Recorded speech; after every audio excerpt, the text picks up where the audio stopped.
মানি মোটিভেশনে আপনাদের প্রত্যেককে স্বাগত জানাই। আশা করি ভালো আছেন। আজকে আলোচনা করব কিভাবে আপনি আপনার টাকা, ইনকামের টাকা বাড়াবেন, বাঁচাবেন এবং আপনার মানিব্যাগের যে ছিদ্র, গোপন ছিদ্র, সেটাকে বন্ধ করে জীবনে ধনী হবেন। অর্থ সঞ্চয় ছাড়া জীবনে ধনী হওয়া যায় না। এ বিষয়ে আপনারা অলরেডি জানেন এবং জেনেছেন বিভিন্ন ভিডিও থেকে, বিভিন্ন বই পড়ে এবং জীবনের এক্সপিরিয়েন্স থেকে। আর তাই মধ্যবিত্ত পরিবারের ছেলে মেয়েদের এবং মধ্যবিত্ত পরিবারের মানুষদের জন্য আমি বিশেষ করে তাদের জন্য আমি আমার ভিডিওগুলো নিয়ে আসি।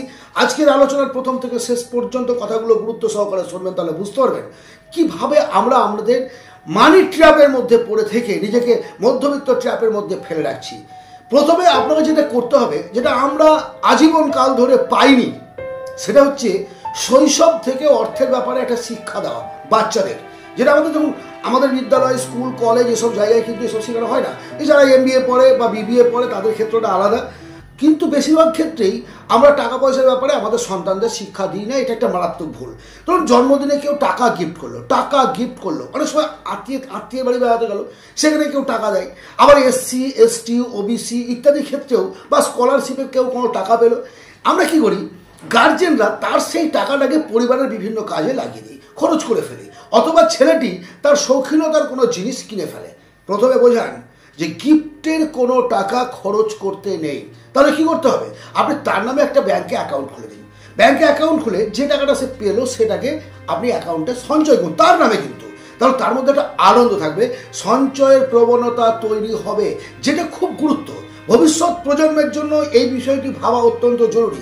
আমরা অনেক সময় লজ্জা পাই। দেখুন, কারো বাড়ি হয়তো আমরা বেড়াতে গেছি, টাকা দিচ্ছি, দাঁড়িয়ে থাক কী হবে, কিন্তু এইসব বিদেশিরা কিন্তু এসব ব্যাপারে কোনোভাবেই লজ্জিত নন। এবং তারা দেখেছি যে খেলনার পরিবর্তে মোটা রাশি টাকা তার যার যেমন সামর্থ্য একটা লাল খামে ভরে গিফট করে। আপনি ভালোভাবে ফলো করবেন, তাহলে বুঝতে পারবেন। এবং আনন্দের সঙ্গে গ্রহণ করে, দায় আনন্দের সঙ্গে, ন্যায় আনন্দের সঙ্গে, এবং সেই টাকাটি তারা সঞ্চয় করতে শেখে সেই ছোটোবেলা থেকে।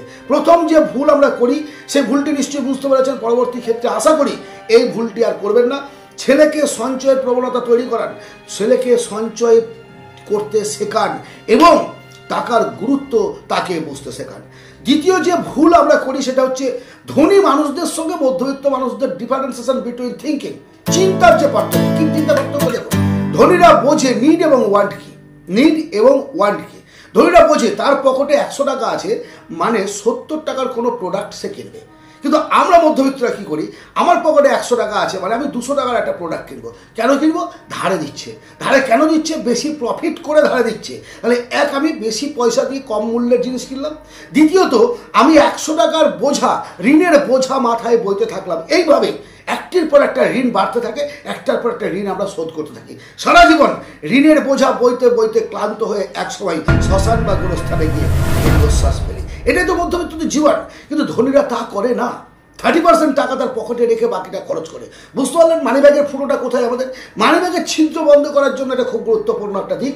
এটা ভাবুন, কল্পনা করুন এবং পরবর্তী পদক্ষেপগুলো সেইভাবে নিন। আজকের দিনে আরও একটা ট্র্যাপ কি জানেন? ইমিটেশনের গয়না, সিটি গোল্ডের গয়না এবং শাড়ি খুব কঠিন একটা ট্র্যাপ মিডল ক্লাস ফ্যামিলির জন্য। কারণ কোনো একটা বিয়ে বাড়ি বা কোনো একটা পুজো বাড়ি বা কোনো একটা অনুষ্ঠান বাড়ি, সিটি গোল্ডের একটা গয়না কিনতে হবে, কয়েকটা গয়না কিনতে হবে, তার সঙ্গে সঙ্গে কিছু শাড়ি কিনতে হবে।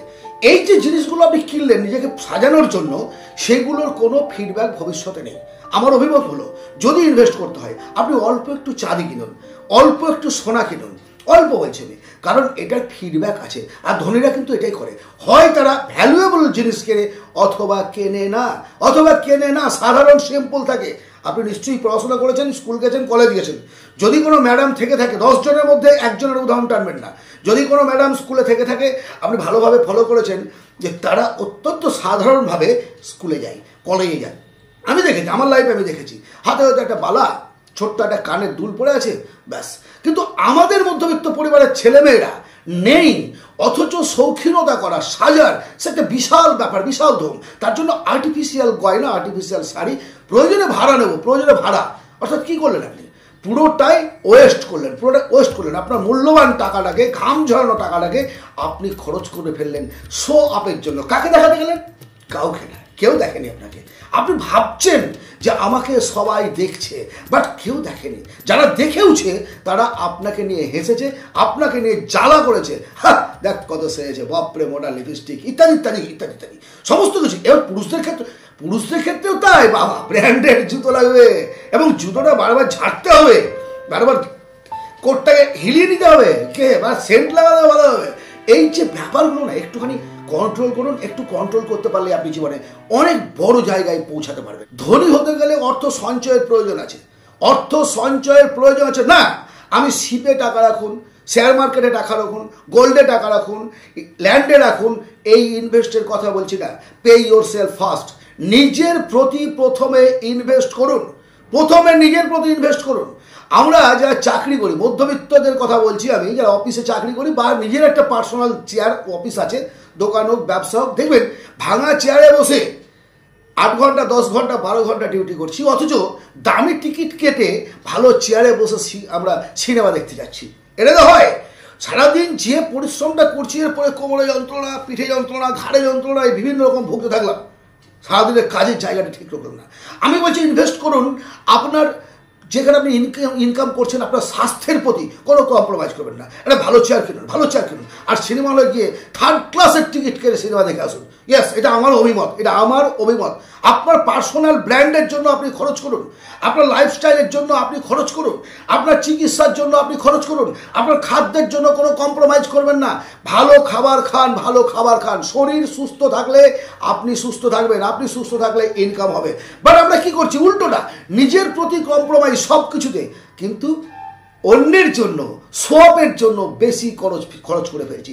সবজি বাজারে গেলাম, 2 রকম পটল বিক্রি হচ্ছে, একটা 40 টাকা কিলো, একটা 60 টাকা কিলো। আমি চেষ্টা করি 40 টাকারটা কেনার, 60 টাকারটা নয়, কারণ 60 টাকারটা একটু ভালো, একটু দাম বেশি। বাট আবার চায়ের দোকানে এসেই আমি 100 টাকা খরচ করে দিলাম বন্ধুদের পেছনে। কোনটা করছি দেখুন, মানিব্যাগের ছিদ্রগুলোকে বোঝার চেষ্টা করুন ভালোভাবে। যদি সত্যিকারের আপনি ধনী হতে চান, ইনকাম না, ইনকাম তো করতেই হবে, ইনকামের সঙ্গে সঙ্গে ইনভেস্ট করতে জানতে হবে। টাকা ইনকাম করলেই শুধু হবে না, ইনভেস্ট করতে হবে। আর একটা কথা, আপনি যদি ইনকাম করতে না পারেন, ইনভেস্ট করবেন কি করে, ইনভেস্টটা করবেন কি করে? আর ইনকামও করলেন, তারপরে সমস্ত টাকা খরচ করে দিলেন, ইনভেস্ট কোথায় করবেন, কিভাবে করবেন, কোন টাকাটা করবেন? জিরো ব্যালেন্স শিট তৈরি করুন। Zero balance sheet, zero balance sheet mean আপনার আয়ের টাকার সঞ্চয় আগে করুন, সেভিংস আগে করুন, অবশিষ্ট টাকা দিয়ে আপনাকে মাস চালাতে হবে। তাতে সেই মাসটা আপনার কম খরচে চালাতে হলেও তাই করতে হবে। আপনাকে কখনোই তার থেকে বেশি এক্সিড করলে হবে না, ধারেও নয়। যে টাকাটা রেখেছেন তার উপর, তাতে আপনার কোনো শৌখিনতার জিনিস যদি কেনার থাকে আপনি কিনতে পারবেন না, সেখান থেকে বাঁচিয়ে কেনার চেষ্টা করুন, কিন্তু কখনোই সেভিংসে হাত দেবেন না। আমরা করি ঠিক উল্টোটা, একেবারে উল্টোটা করি। আমার সংসারের প্রয়োজনীয় খরচ করলাম, আমার যেটা ওয়ান্ট ছিল, যেটা আমার নেওয়ার ছিল, শখ ছিল, সেটা নিলাম, যে সেভিংসের খাতায় গিয়ে জিরো। এই মাসে সঞ্চয় করতে পারলাম না, কারণ এই মাসে আমার টাকা খরচ হয়ে গেছে। নেক্সট মান্থ অনুরূপভাবে তাই, কারণ ইএমআই বোঝা চলে গেছে। 3rd মান্থে তাই হলো। এইভাবে আপনি সারা জীবন ধরে যাতা কলে পিছতে থাকলেন, একটা ট্র্যাপের মধ্যে ঘুরতে থাকলেন। কি চান জীবনে? ফাইন্যান্সিয়াল ফ্রিডম, অর্থনৈতিক চিন্তামুক্ত জীবন। কি চান জীবনে? একটু সুখ, একটু শান্তি পরবর্তী জীবনে, যাতে আপনার কোনো অর্থনৈতিক দিক থেকে অসুবিধা না থাকে। যদি সত্যি সেটা চান, ভিডিওটি পুনরায় শুনুন। এবং আমি জানি প্রত্যেকটা কথা আপনারা জানেন, বিভিন্ন ভিডিও চ্যানেল থেকে আপনারা শুনেছেন এবং নিজেরা অভিজ্ঞতা আছে। কেউ বোকা নয়, কেউ বোকা নয়। আমি মনে করি যে আমার যারা সাবস্ক্রাইবার, যারা ফলোয়ার, যারা ভিউয়ার্স, অল আর ইন্টেলিজেন্ট। কারণ তারা রিল দেখে সময় নষ্ট না করে একটা লেকচার শুনছে, একটা ভাষণ শুনছে, একটা অভিজ্ঞতা সঞ্চয় করার চেষ্টা করছে। অর্থাৎ উই আর অল ইউনিক। আমাদের এই সোসাইটির মধ্যে, আমাদের মধ্যে একটা ইউনিকেন্সি আছে বলেই আমরা কিন্তু এডুকেশনের দিকে আমরা মস্তিষ্কটাকে ভরে রাখি, সেটা বই পড়ে হোক, দেখে হোক, শুনে হোক। সো আমি চাই আগামী দিনগুলো যাতে আপনার সুন্দরভাবে কাটে, সুন্দরভাবে আপনি আপনার ছেলে মেয়ে পরিবারের সঙ্গে সঙ্গ দিতে পারেন। আর এর জন্যই যেটা সবচেয়ে বেশি মজবুত করার দরকার, সেটা হচ্ছে অর্থনৈতিক দিকটা। আর সেটাকে যদি রক্ষা করতে চান, তাহলে আপনার মানিব্যাগের ছিদ্রটাকে, আবারও বলছি, বন্ধ করুন, ভালোভাবে বন্ধ করুন। কোথায় আপনার ফুটো আছে সেটা আপনি লক্ষ্য করুন, সেইভাবে নিজেকে সামলান। ধন্যবাদ।